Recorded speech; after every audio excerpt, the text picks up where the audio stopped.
A CBS News investigation has uncovered a loophole that allows accused and convicted American pedophiles to escape justice by moving to Israel. So Ian Lee has been following this for more than a year, and he traveled to Israel for this investigation. He worked with a group that tracks people accused of sex crimes, which estimates dozens of Americans have used this loophole.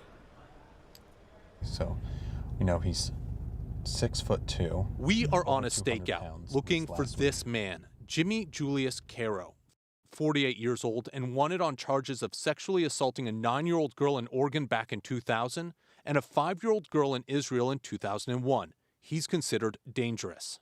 But these photos are a few years old, so we don't know if he'll look the same. He remains elusive. Previous attempts to capture him have failed.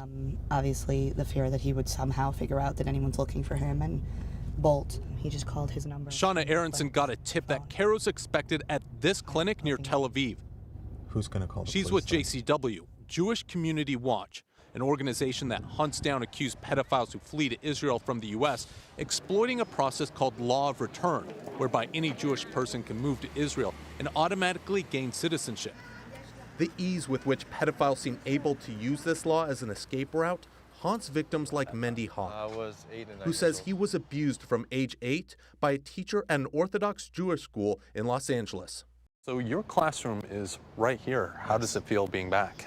I was very anxious and, stressed coming back here, and a lot of memories coming through my mind. Memories of his alleged abuser, Mordechai Yom Tov, who taught him Hebrew studies when he was just 8 years old. So in the beginning, he would just rub me outside of my pants, and then I would say about 3 to 4 months later, he started going in. Reaching down your pants? Yeah, it's reaching down. Why did you feel like you couldn't tell anyone? I was scared. I was ashamed. I just didn't know what people would think of me with the whole situation. Yom Tov pled guilty in 2002 to sexually abusing and committing lewd acts against 3 other boys. He served jail time, but when he was released, he violated his probation and, according to JCW, fled to Israel with help from individuals within the Orthodox Jewish community. JCW tracked Yom Tov down and confronted him with a hidden camera in Jerusalem, where he admitted to illegally fleeing the United States with help and using a fake passport to enter Israel. I was supposed to stay for 5 years in the same city. I was supposed to, let's see, trying to understand who sort of things. Supposed to go every 2 weeks to the police station. I left within a week later. He had this message for his victims. I'm very, very, very, very sorry. The other person in this video is Mayor Seawald, the founder of Jewish Community Watch. He tells CBS News Yom Tov's case isn't uncommon in the Orthodox community. The same thing that's going on in the Catholic Church right now around the world, the exact same thing happens in our community. The rabbis say it's, you know what, he promised he's going to go for therapy, he's never going to do it again. Boom, he's in another community. A few years later, he's at the same thing, and we hear more allegations that the person continued to abuse children. And often, those abusers end up in Israel. Rabbi Yehuda Oppenheimer says he unwittingly helped Caro escape. There was nothing that raised any red flags up to the point where he was moving to Israel. Well, I wish I could say that, but unfortunately I can't say that. So he had violated his parole, and now they were looking for him. He said that there was something in the past that had happened when he was young, but nothing had ever happened since. I've changed and I'm a different person now, but you gotta help me. I felt that I could trust him. So I wrote him a letter, and he bought a ticket, and he left. Caro is accused of abusing more children when he got to Israel. What was that like for you when you found that out? Punch to the gut. It was very painful. Rabbi Oppenheimer says the reason he came forward is to shine a light on the process of accused pedophiles fleeing, to help ensure it doesn't happen again. Back at the stakeout, an ambulance pulls up and a man steps out. It's Caro. That was definitely him. Oh my God, okay. The police are called and eventually arrive. His days on the run are over as he's led away. Did you assault the girl in the United States? No. Did you flee Israel because you assaulted the girl in the United States? Have you ever assaulted any girls in Israel? Do you know that you're wanted by Interpol? Yeah. There's relief as police escort him to their car. This marks the end to a months-long manhunt. Oh my gosh! Can I give you a hug? I have something I need to tell you. Yeah. Okay. We found him, and he was just arrested. What? He was just arrested. Thank you. Wow. Oh my gosh. Amuna, not her real name, is the person on the other end of the line. She was a little girl when Caro entered her life. I was 4 or 5 years old. My mother was on bed rest. My father's a rabbi, so he wasn't really home. He used to come to our house. We used to play games, and then it became sexual. I'm going to give you a cookie because you do it so nicely.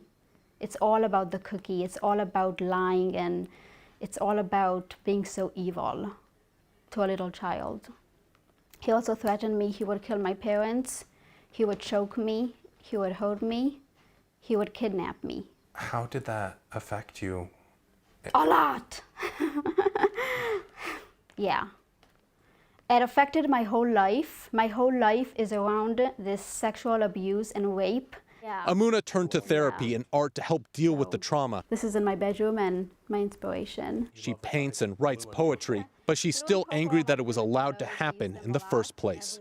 What are your thoughts on him being able to come to Israel and flee the United States? It brings up a lot of anger and a lot of frustration towards the Israeli system.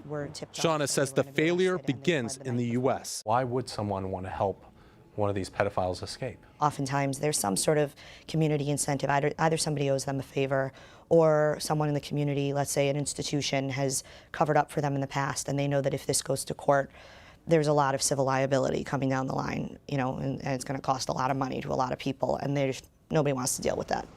Shauna accuses the Israeli police of not prioritizing accused pedophiles on the run. Why do you have to be the ones that do this? Because nobody else is. I don't have any better answer than that. And if you guys weren't doing it? Then nobody would do it. Israeli police told CBS News that, quote, the police coordinate closely with the Ministry of Justice and worldwide police organizations in order to find suspects overseas.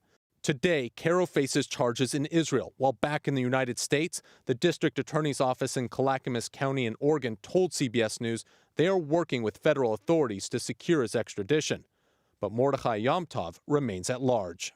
The district attorney here in Los Angeles told us they have not requested Yom Tov's extradition and that they had no other comment. Jewish Community Watch says that is the problem. If American officials don't try to get accused pedophiles from Israel, then they simply escape justice and leave children at risk. The U.S. Department of Justice declined to comment on specific cases, but praised their relationship with Israel's law enforcement, adding sex offenders have been successfully extradited in the past. Days after Caro's arrest, Amuna confronted him at an Israeli police station. I was scared. It was good. It was good to confront him. It was important for me to have that closure in my life. The healing process will continue for Amuna, but for many, like Mendy, the lack of justice means the pain continues.